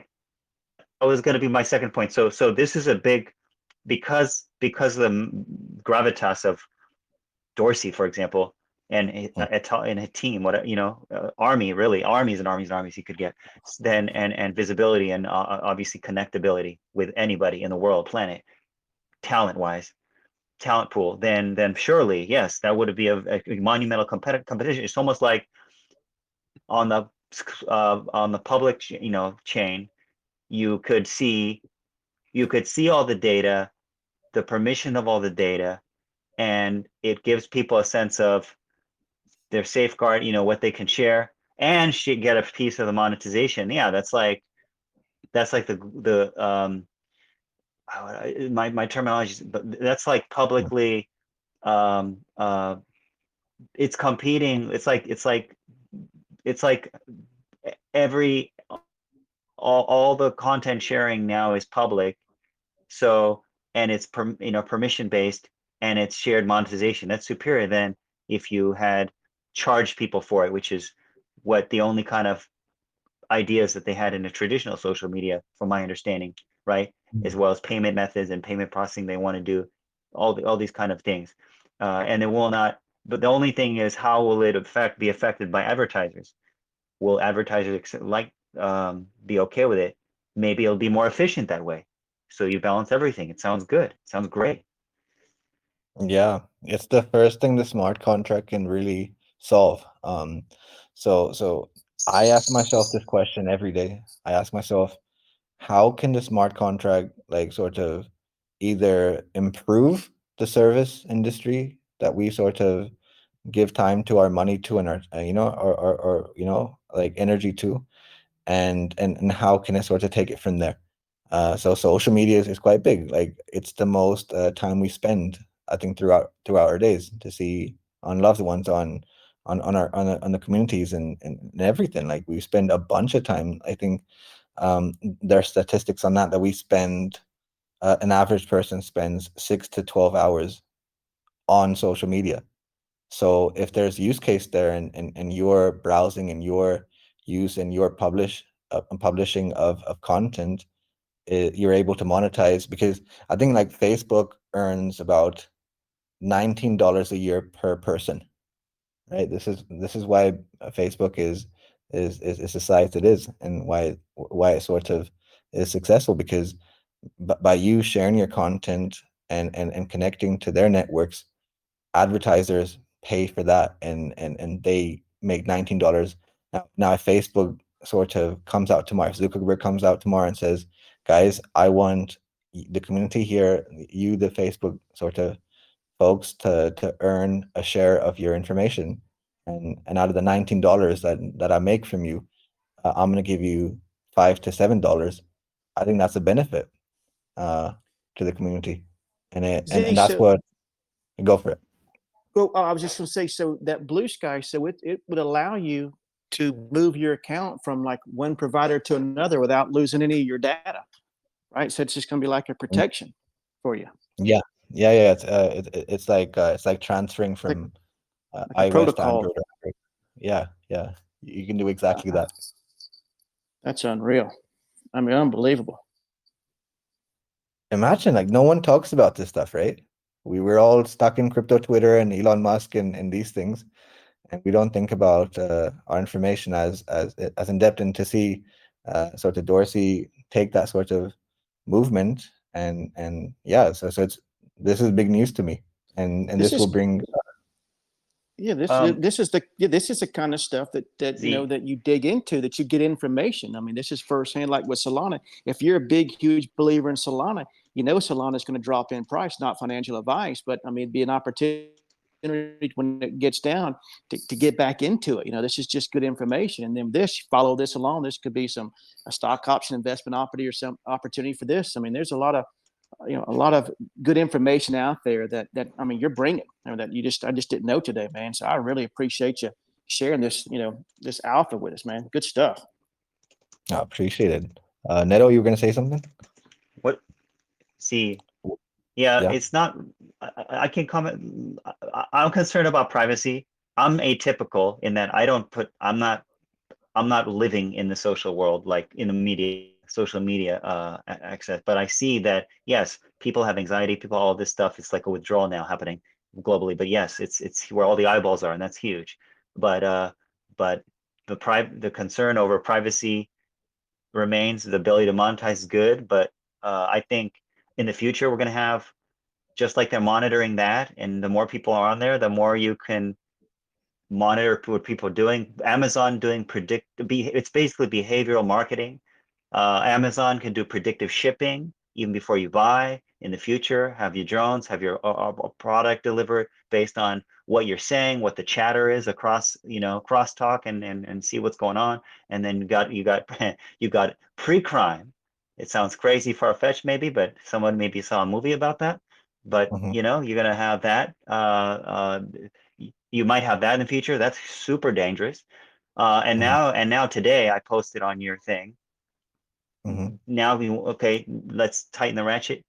Control over your money, with CBDC now, the phase 1 completed tests by the New York Fed today, this news Mhm. thing. So that's phase 1. I don't know, a couple of phases left. And what are we at? 1.5 years out, boom. They're going to have negative interest rates on all your fiat. So this is the next step. So you're going to control your, I'm averse to it. I don't like it. I don't like, like I said, I'm typical in that regard, but I appreciate how there's a ton of people spend, I would say waste, actually, to be blunt. I say waste a ton of time with that. Maybe if there's ways to make it is there ways, by the way, technically speaking, would there be ways to make it private? Like Yeah. like there's, shoot, I had private chain, like you know how you can do transactions and then you could, I'm not saying hide it, I'm saying move it to a private chain. So you don't have you can't find it on the Explore or anything like that. Have you I think used that before? Is there ways to no, do that? thus far right now, like from these sort of platforms that exist right now, there's not enough for me to say that I thoroughly use it, because there's not the crowd hasn't adapted to that yet. And when you have a crowd of, let's say, 1 million users that goes to one of these decentralized platforms, let's say Blue Sky, then I would sort of come back to you and say, yeah, I'm using this and this is my feedback loop. But I think right now we're in the as they say, iteration phase, and we want to see how that develops. You So I haven't got, yeah, sorry. you like where things are going though, where the future of privacy may not be any privacy at all? Do you really like that? FK, you think it's so helpful that all your thoughts are I mean, they wanted the IoT Internet of Things with sensors and all that to see how it's going. That's good. Analytics, yeah. And now it's just all no privacy at all. You really think that's good? I'm just curious. Well, maybe it is. Maybe No, this no, is a no. necessary future, you know? Yeah, no, this is something that that I can't answer straight away. This is something I have to really think deeply about. I really do. And I appreciate the suggestions you're making. Um, thus far, from what I can understand, I think privacy was a thing of the past. Just look at our surroundings right now. Look at the train stations you go to, look at the travels you have, and look at the grocery stores you go to any sort of place. And if maybe if the first person is not looking at their phone, maybe it's the second or third person. 3 out of 5 people will be looking at their screens, and unfortunately, like, I've had to like sort of admit that this is the new normal. I mean, I do keep private. All my social medias are private, and everything, and I appreciate being that way. But you have to see the bigger picture, and you have to see what the bigger audiences are doing. Uh, and if it's in the case of sort of social media, where everyone does share their information, I want to know how much is being monetized. I want to know what the relationships of advertisers are with these social medias, because thus far what we realize is the advertising agencies have created a division between people's different opinions, and yeah, I won't go into a deep rabbit hole right now into that, but I want to know how much they monetize over people's differentials there. And so I have I know where you're coming from, but I have a complete different holistic approach to where the future lies with privacy. I really do. Um, but do you not think, Neto, that we've moved I on think from we're the on future? exactly the same page. Hold on. I think we're on the exactly same page that the future of privacy is no privacy at all. I mentioned that in the last point. So absolutely, that's where the mega trend is. That's where the eyeballs are. That's a necessary evolution. Absolutely. It's just that I don't like it personally. And by the way, somebody who looks at a phone doesn't necessarily mean they're just passing idly time, on social media. They could be checking their investments. They could be checking a variety of things. Like I don't know about maybe you too, but we got to spend hours upon hours, managing stuff, and you can't delegate that. There's a lot of core stuff you can't delegate. By the way, that's why I like the auto compounding and all that stuff. But especially if you do multiple wallets and multiple protocols, multiple projects, multiple investments, extra deals, extra side deals, conferences, blah blah blah, you're gonna have a lot of stuff. You have to talk to a lot of people. You want to try to help other projects too. You want to make connections. You want to do, shooting. All this stuff takes time. And travel and itineraries and all that. Boom. It's a lot of time. It's not just, I don't even understand how people could spend 6 hours. Quite frankly, I don't even get how people could spend 6 hours on social media. What the heck are you doing? I'm on the phone. I'm spending personally. Again, this is just me. I'm spending more than a couple minutes. And I really appreciate being in this community, by the way. And that's why I'm spending time in the beginning more to learn and understand and appreciate and be able to enjoy the opportunity and stuff. But I'm spending more 5 minutes on a phone call, and I'm already assessing the value of the call because I want to make sure that it's going to be beneficial to both parties, and as well as where I'm headed. So, yes, I'm just saying time is undervalued by most. That's my impression. and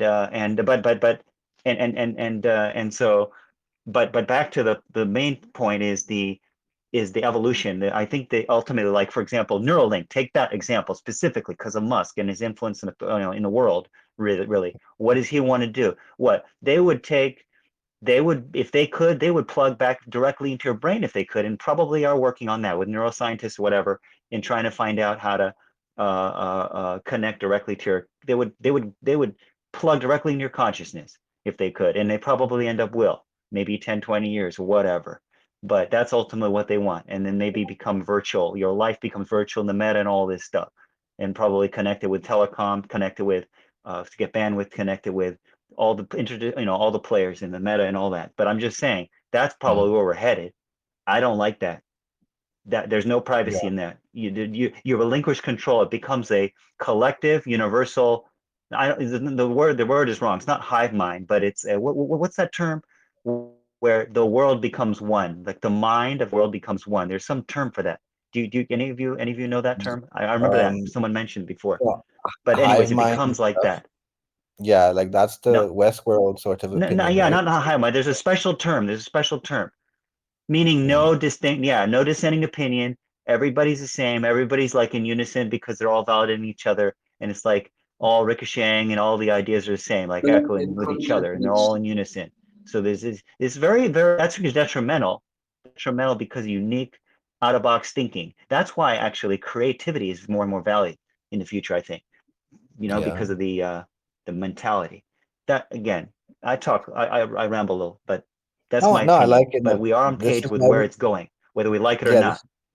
no, I You know? appreciate your thoughts and opinions, man. This is why we have these discussions because we want the ecosystem of ARK to Eh, have these open discussions, right? We want good decentralized social media. We want yes. privacy. We want these things. So hopefully, decentralized finance kind of takes us a step towards that and gives us an alternative to that. So we'll see how that develops. But that's the intel I have on social media for today. But I appreciate your opinion, Neto. Does anyone else have any opinions on decentralized social media?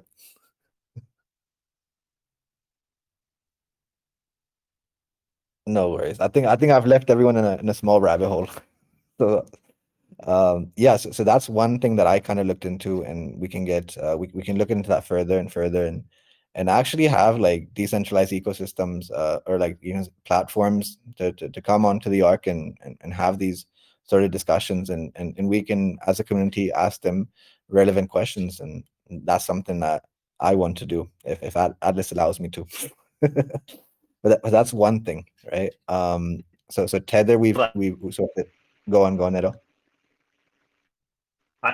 Excuse me, one point jump that is a very huge benefit, of course, is you could find overlapping interests and overlapping, you could data mine that because it's public, of course. So the flip side of the positive is that it could be used to bridge connections. I feel 6 degrees of separation, was it? I think it's really now 2 or 3, right? Because of this, Yeah. because of what we've done, the globalization. So yes, this is a very good positive element, and things happen more rapidly. But then again, the rapid acceleration of technology and communication facilitated by that technology or by the connecting people and places without geography really is going to require you to continue to basically one up yourself or your former self yesterday and people yesterday by working even harder and more time. So eventually, where do you go?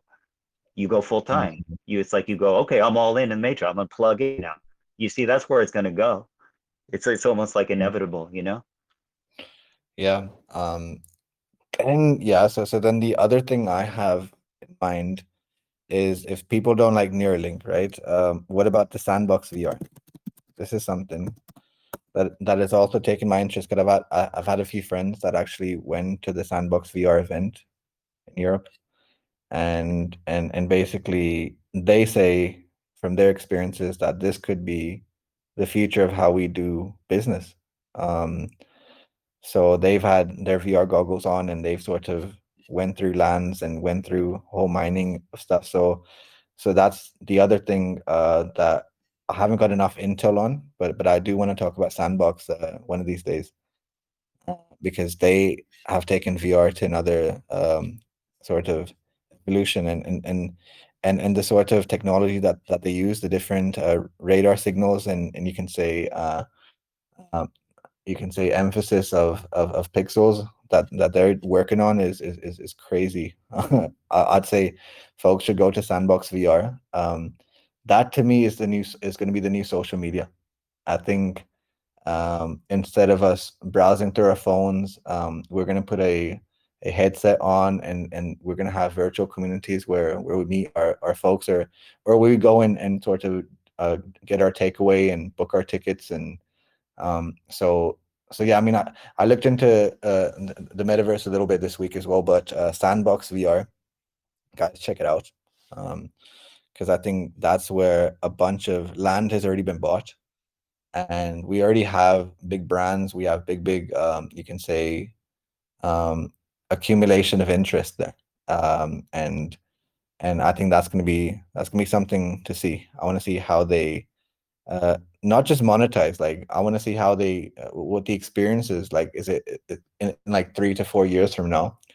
Are we going to be putting our VR goggles and connecting our wallets to that, and then purchasing in the metaverse, doing our shopping, our retail, our sort of, instead of meeting the friend at Starbucks, do we just put on the goggle and, so to speak, or maybe this Telegram conversation right now with, I think yesterday one of you was from Ohio.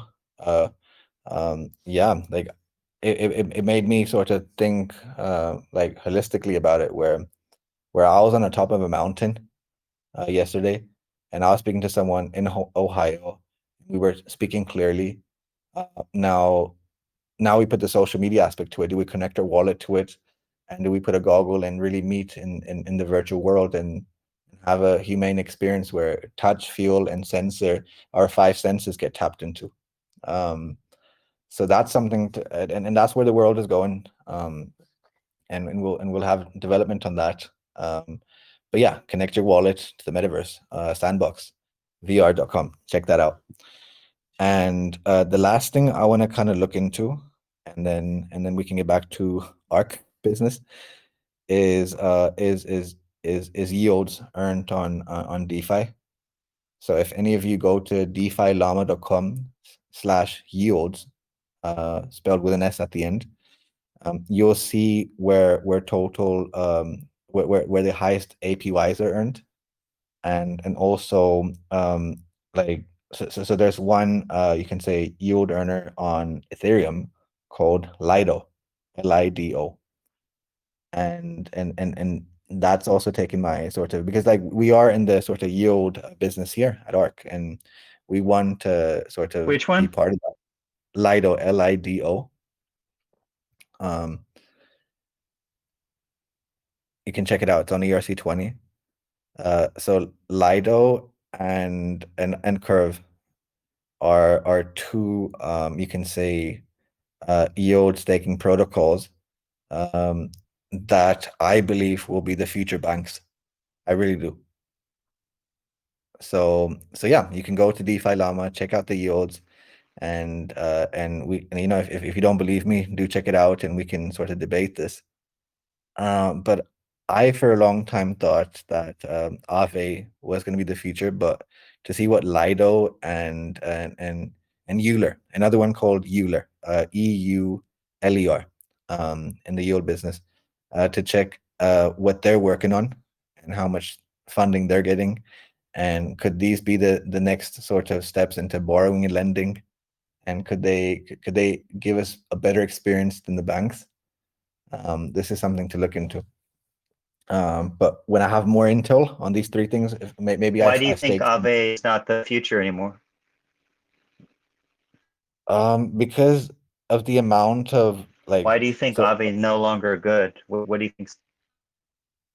Like when Aave first started, they had a total value locked of 11 billion, if I can remember. So 11 billion last year, and currently the TVL on Aave is 1.2 billion. And I think what happens is folks start off at Aave, and the second there, so this is something Lark Davis and other sorts of people that are much more like know much more information than me.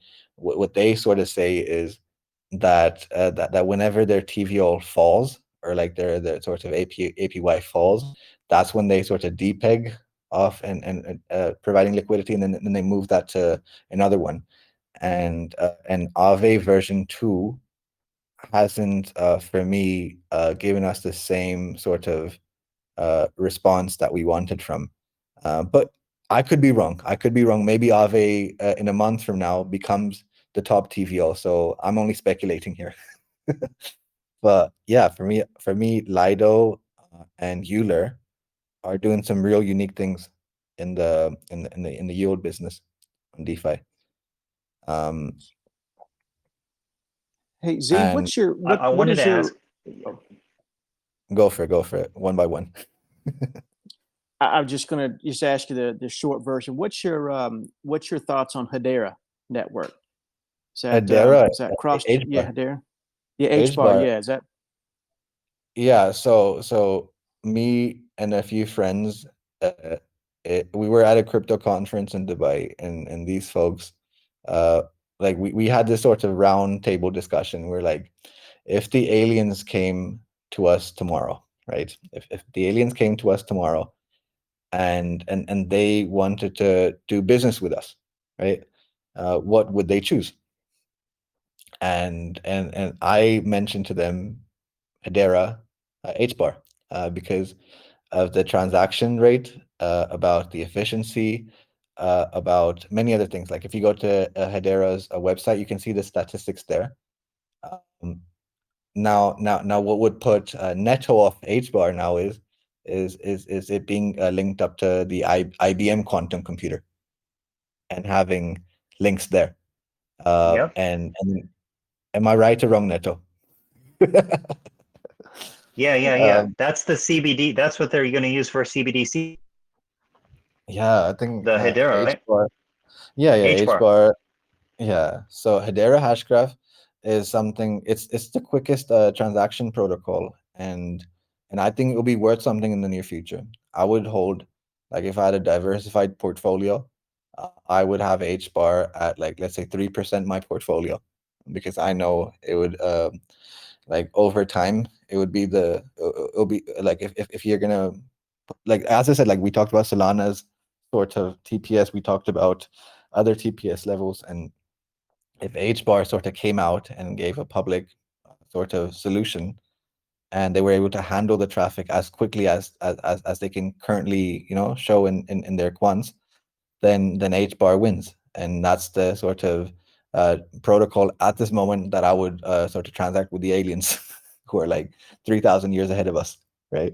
But that's HBAR. HBAR has got a lot of institutional interest, and it has a bunch of, you can say not just institutional, but like corporate interest as well.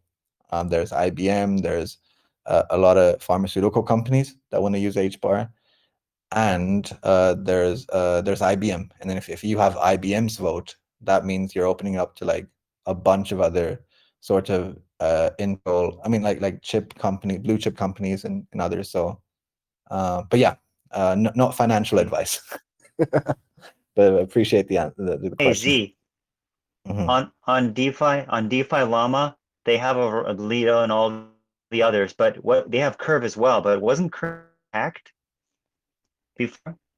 Wasn't there a huge breach or drain on them with Curve?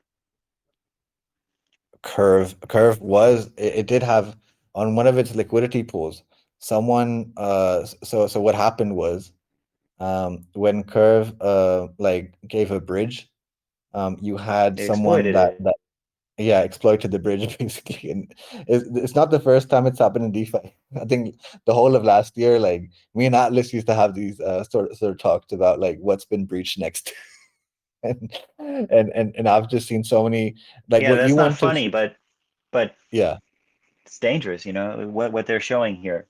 You're talking about yield, but you're also presenting things that have a lot of, I don't know, is it you Truth. recommend this list? Is that why you mentioned that too? Like you or just No, the reason I recommend this stuff is because that's where the most sort of value is locked, right? Total, when we talk about TVO, like hacks happen, bridges happen, but it doesn't mean the whole sort of like as I said, like if a bridge gets hacked, how much was hacked and how much was recovered?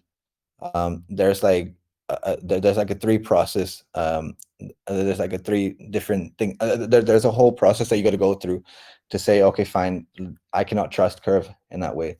But Curve, like when they had their bridge exploited, they were really open with the community, and they were able to recover quite a bit of it back.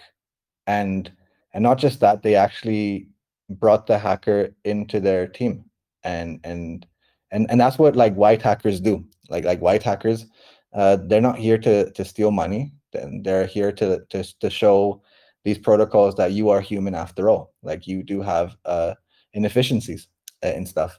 But yeah, currently Curve has a high TVR rate and a good APY on return.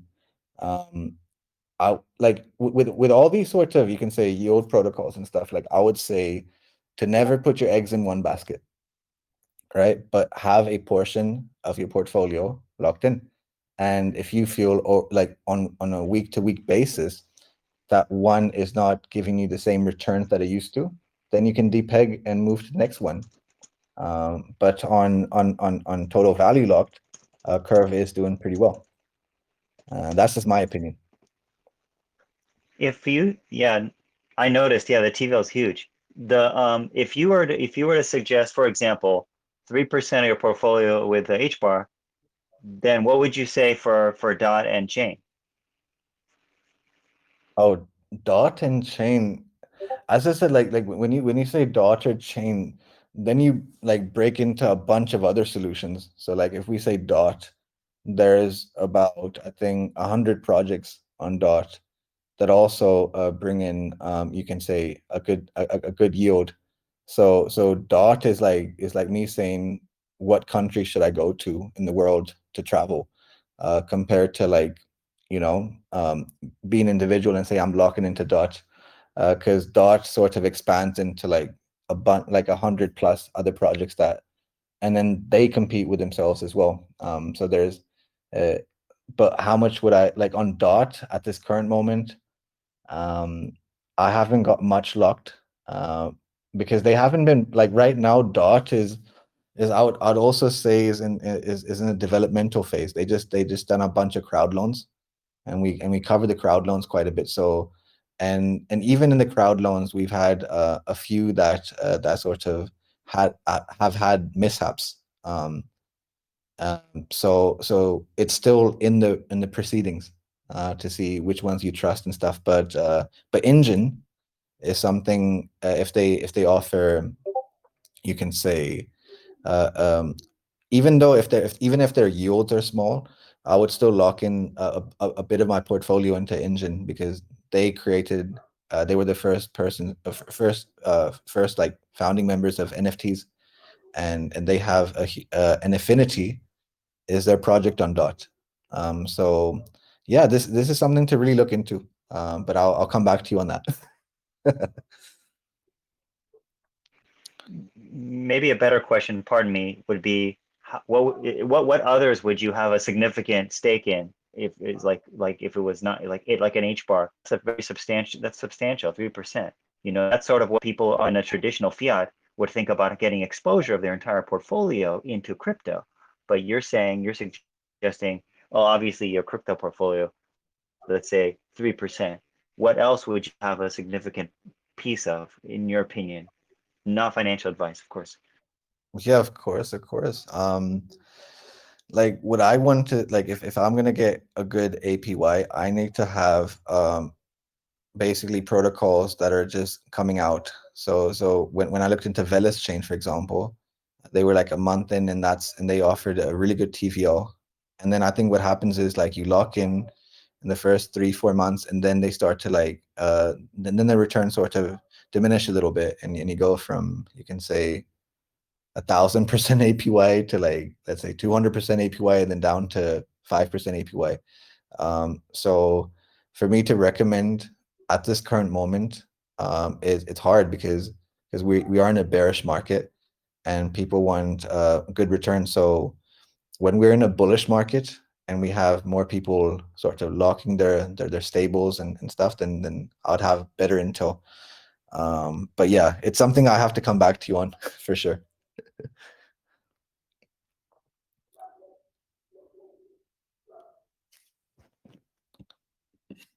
Thanks, bro. I love your insight. Let's get this crypto. Let's get this Go, man. You're on fire tonight, Z. Holding it down. Good work. I think what happened was like yesterday. It's just a personal experience. I was on the top of like the mountains and I saw a lot of like nomadic lifestyle, right? I saw a bunch of folks using old sundials and looking at the constellations and sort of navigating that, and then having sort of like tribal community leaders, coming up and talking about like issues and that the sort of farm has, or you can say folks are having, and so I had that sort of experience, and I was taken aback from that. But then when I landed back on the mainland and ordered my Domino's, right, and then I had like all these sort of like sort of moments where I started to like really look into the statistics a little bit, and you know me, Atlas, when I go into statistics, I get lost for hours, man. So yeah, I think I had one of them kind of moments last night, and I'm kind of sharing my intel with you guys. But please don't take me as financial advice. It's just me just being a digital nomad here, and just looking through the APYs and seeing what we're doing there. But these are the kind of discussions we got to have, guys. Like, right? We have to see what's the next. What's Web 3.0 really going to look like, right? Like, what's our, I guess, MetaMask part of that is our wallets, a big phase of that. What does the metaverse really align with? What really gives us the returns that we want on our stables? And yeah, so I had one of those kind of thoughts, and these are the things that I'll keep presenting. And like right now, I'm just building the foundations of those things, and then hopefully, whenever I do these discussions, we can add to those layers, and folks like the realtor here or Neto, who have experienced other industries, can kind of talk about niches, and then we have like real open discussions, and it's fascinating to me. But yeah, that's one thing I looked into. Let me see if I can give you guys just one more intel, and then I'll stop talking. But let's go. Let's get this crypto. A bunch of things, like, guys, like sometimes it's not just an article that comes to me. It's sort of it's either the proven TVL or the statistics behind the sort of returns that I like to share. But yeah, then the other thing I want you guys to look into, like if we talk about Polkadot, right, a little bit. This was a seed round I got into. Like after Uniswap, I kind of looked into DEXs a little bit, and DEXs took my initiation, because when Pancake Swap came out, and then all these different cakes and berries and stuff came, I just thought these are like repeats of what Uniswap already offered. Do they offer something different? So there's a interview with Polkadex. So as a Polkadex founder, did an interview recently with the folks at Cointelegraph, and he talks about the mishaps of Uniswap and the mishaps of other sort of interoperable dexes, and I think it's worth listening to. So if you guys want to kind of look into, it's a Cointelegraph article. Atlas, we need to get to Discord, man. I'll tell you why.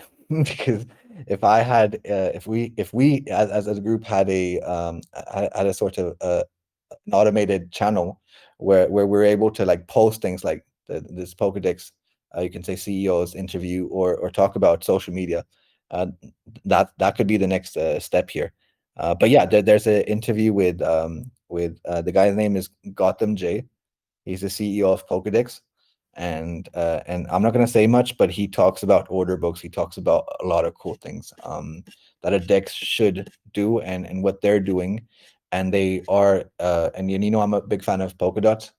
So they're built on Substrate, and Gavin Woods gave them their approval to say that we want like Gavin Woods wanted them personally to be the DEX of Dot. So yeah, do look into it. Polkadex have released their order books. So just like Bitfinex and all these centralized exchanges have order books that we sort of look quite deeply into if you're a trader. Order books on decentralization is going to be the future. So do check out the Polkadex order book, and do check out the interview with the founder and CEO of Polkadex.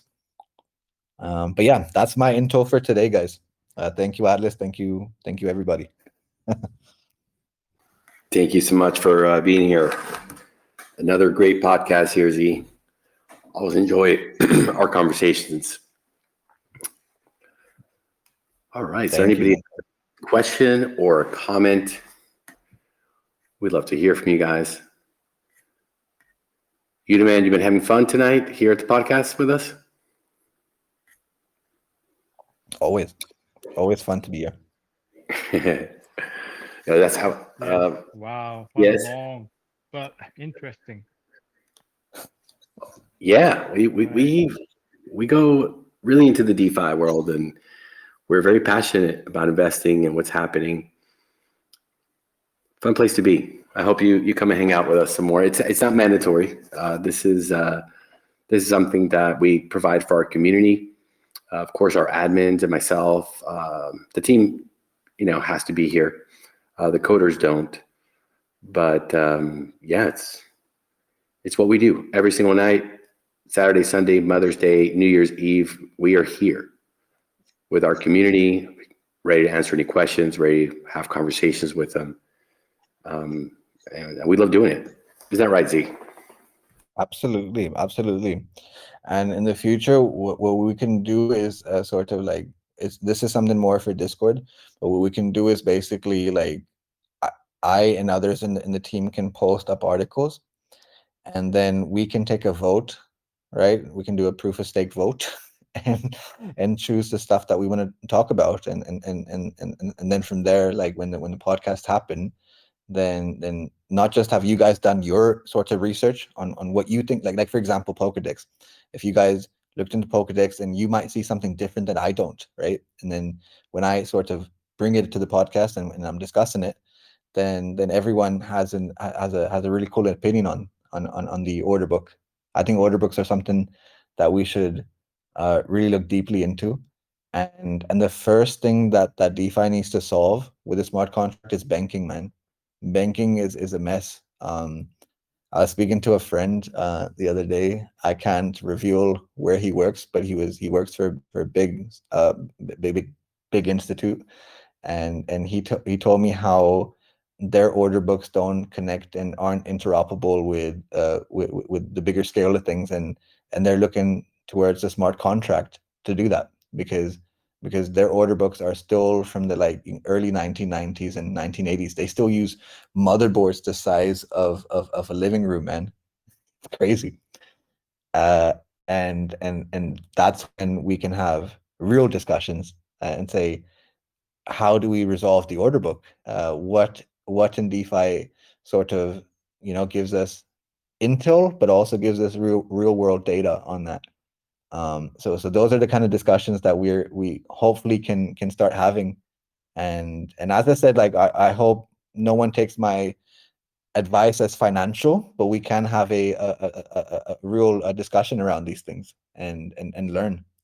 So yeah, do keep hanging, and we'll keep going deeper into the rabbit hole. And the other thing is the team here is working so freaking hard in the background, that when I come and sort of give you guys something different, I think that's what the community would appreciate, and it's something that the team here would appreciate as well, to see what's happening in the outside. So yeah, appreciate you guys for I know I do. Exactly that. I'm so focused here that I don't get to catch up on what's happening outside. As what we do here at ARK is what we can control. And that's where all our manpower has to be and all of our focus. So guys, thank you for coming to podcast number 18. It's been a wonderful podcast. It's been a wonderful day here at ARK as we sold out of our round 2 public sale NFTs. Next week, Friday, we're going to do it again. But tomorrow, we'll be back, 6 p.m. EST, 11 p.m. UTC. We'll see you guys then. Have a good night. Let's get this crypto.